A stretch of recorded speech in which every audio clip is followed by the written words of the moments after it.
Donc, comme vous le savez certainement, le premier de Ligue 1, ou le premier de Première Ligue, ou le premier de la Liga, ou le premier de Serie A, finit champion de son championnat et est qualifié directement pour la phase de poule de Ligue des Champions. La deuxième place, c'est pas de champion, pas de titre de leur championnat, mais c'est qualif direct pour les phases de poule de Ligue des Champions pour la saison suivante.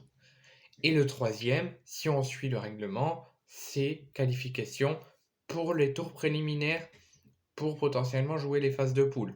C'est les tours préliminaires, et si tu passes les tours préliminaires, c'est les barrages, et si tu passes les barrages, c'est la qualif en phase de poule. Mais il se pourrait que cette saison, qu'à la fin de la saison, celui qui terminera troisième, qui pour l'instant est l'Olympique de Marseille, pourrait jouer directement la phase de poule de Ligue des Champions.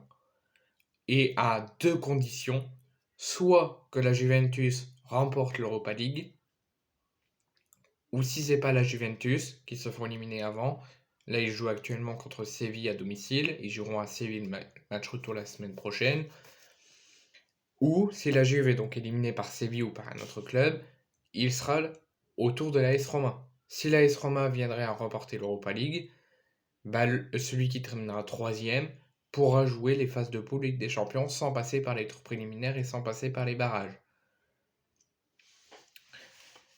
Normalement, si la saison de Ligue 1 s'arrêtait là, l'OM est troisième et l'OM jouerait les tours préliminaires et les barrages.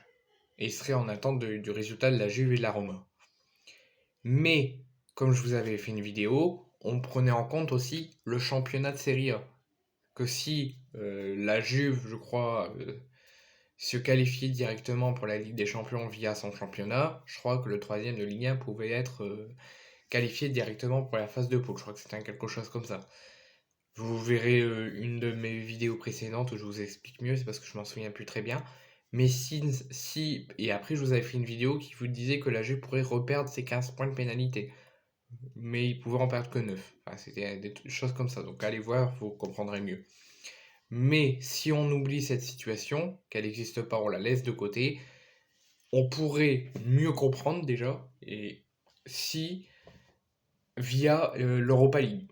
Parce que si au mois de juin prochain, il y aura la finale de la Ligue des Champions, mais il y aura aussi la finale de l'Europa League et de la Conference League. Si la Juve remporte l'Europa League, le troisième de Ligue 1 au mois de juin à la fin de la saison sera qualifié directement pour les phases de poule. Donc, là, la Juve joue contre Séville et la Roma contre le Bayer Leverkusen.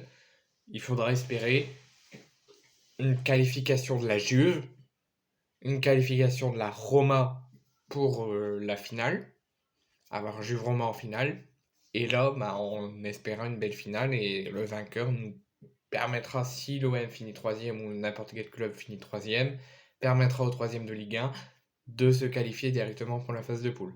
Si en demi-finale, la Juve se fait éliminer par Séville et la Roma se qualifie en finale, bah, on devrait espérer que la Roma batte Séville pour nous permettre d'être troisième. Enfin, de nous permettre de jouer la Ligue des Champions.